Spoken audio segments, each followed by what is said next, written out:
Jadon Sancho has not been included in the England squad, and it's hard to think of a bigger drop-off in world football right now than Jadon Sancho's. The big question is, what happened to Jadon Sancho? So on the board in front of me, I've got Manchester United as they set up against Arsenal earlier this season. Here's Jadon Sancho playing over on the left wing. That's how he has generally been played in this team. And if you want to find out more about how England will fare without Jadon Sancho, then we're going to have loads of content on our channel. Make sure you're subscribed. There's a bell notification that you can press just below me on the screen that will mean that all of the content that we release will drop straight into your feed, so make sure you do that. So Jadon Sancho has declined since he went to Manchester United, and that shows up in the numbers. So in the board in front of me, I've got goals and expected goals, a timeline here. So this is his time at Dortmund, this is his time at Manchester United, and as you can see, the goals right up there, very much overperforming his expected goal numbers here, and that can be a good sign for a young player that the system that they're in is working for them so that they are able to consistently produce more than you might expect. But as you can see, once he goes to Manchester United, those numbers drop right down, and the same is true with assists and expected assists per 90 again. So again, a slight overperformance, but really good numbers in both sets of metrics, and then it drops right down in the Manchester United period here. So Jadon Sancho is definitely experiencing something of a slump, but it's not just in terms of his productivity. There are other metrics that show a decline as well, and one of those is dribbles. So on the board in front of me, I've got a graphic which shows you Jadon Sancho's dribble numbers through time per 100 touches. And as you can see, during his time at Borussia Dortmund, he's putting up around 9 dribbles per 100 touches. And then when we get to Manchester United here, you can see it drops off by about 2. So he's now down about 7, 6.5. Now I actually think that this decline in dribble volume from Jadon Sancho when he's been at Manchester United goes a long way to explaining why people think that he's failed. Because usually when you see footballers who put up high dribble volumes, you associate those players with very creative dribblers in the final third. Players like Alan Saint-Maximin, who's going to get isolated against a fullback and then beat a player with either trickery or pace. But Jadon Sancho is not that kind of dribbler, so let's just take a look at what he does with the ball. So I've got an example here from a game against Leverkusen in his final season at Dortmund. Jadon Sancho is on the ball here, and this is a really good example of a Jadon Sancho dribble, because Sancho is not a player who is going to be operating as a dribbler primarily in the final third. He's actually a player who's going to be much more dangerous dribbling in transitional moments from deeper areas. So in this clip here, we can see Sancho deep here with the ball. This is a transitional moment, so a lot of players moving this way. And what Sancho's going to try and do is generate space for himself to attack and take players out of commission through creative reading of space. So the ball moves further forward. You can see this player's coming in to tackle him, and this player is trying to head him off. And what Sancho's going to do is he's going to take a touch to slow it down, take this player out of commission. So this player's moved out of commission and he's generated a little bit of space in here for himself to attack.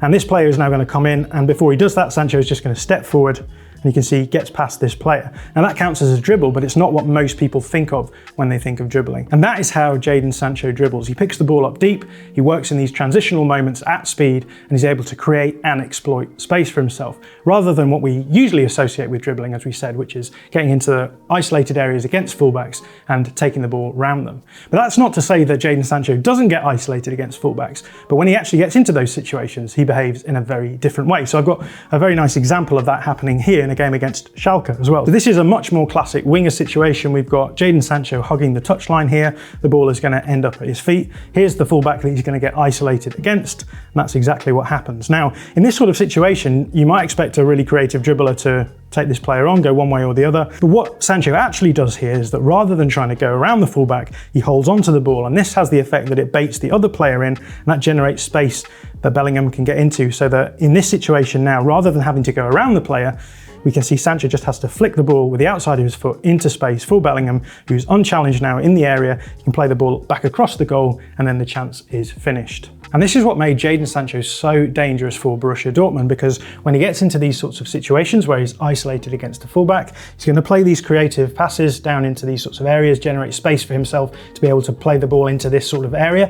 And he had the players around him to then make the most of these situations. So Erling Haaland is the striker here. Obviously, Erling Haaland is a dangerous player anyway, but he will make these runs. He's left-footed, so if the ball comes in here, he was able to hook his foot around it and get the shot into goal. But there's also other players around him that are going to make these sorts of balls in dangerous as well. Players like Royce and Bellingham are going to make these dangerous seam runs in between the centre-back and the full-back, get onto the ball in these sorts of areas, and then try and play the ball across. Julian Brandt also very dangerous in those sorts of situations as well. And finally, we've got Rafael Guerreiro, the left-back here. He's another player who's going to be able to get around the outside, or he's going to underlap as well, but he's always going to be trying to get into these sorts of areas. So the dynamics of the players around Sancho are all set up so that the things that he's best at, that is generating space for him to find these balls into the box, are going to be really well utilised. But the same thing is not true for Jadon Sancho at Manchester United. So let's imagine a similar situation. Sancho isolated against the fullback here. He's going to try and play that pass into the box along here.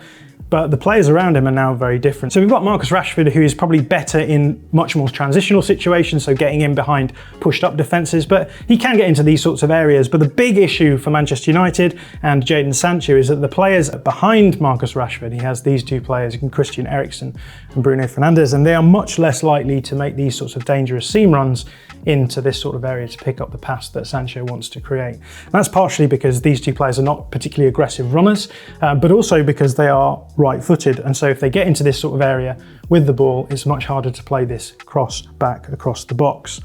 Instead, what they're going to do is they're going to wait for Sancho to play the ball back to them into this sort of area in the half space, and then they're going to try and look to play these sorts of creative crosses into the box to their teammates. And finally, Tyrell Malacia is not a player who's going to find himself in these sorts of dangerous areas at the end of a Sancho pass.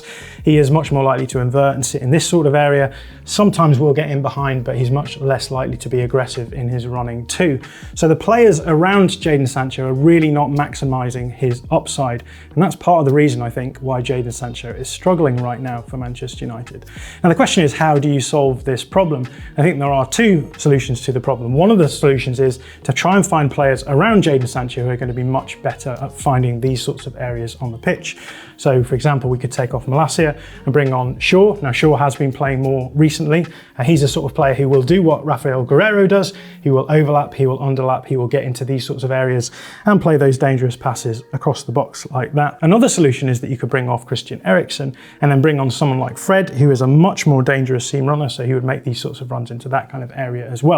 But the problem with that solution is that if you're playing Fred, you're dropping Eriksen, and you might want to keep Eriksen in the side as a more creative option, especially given that Sancho isn't playing particularly well. And that brings us to the other option, which is rather than playing Sancho at all, it might be best just to play Rashford out on the left, which is where he has been playing and thriving at, because when he actually gets into these sorts of situations, isolated against the fullback, rather than needing to pass the ball into this area, Rashford actually has the technical ability to get past that player and get into this area himself. And because of that, Marcus Rashford has made that wide left position his own, and unless anything changes anytime soon, it's hard to see Jadon Sancho breaking back into the team. If you like this video, please consider subscribing to the channel. The Athletic is home to some of the world's best sports journalists, including David Ornstein, Daniel Taylor, Ollie Kay, Amy Lawrence and Rafa Honigstein.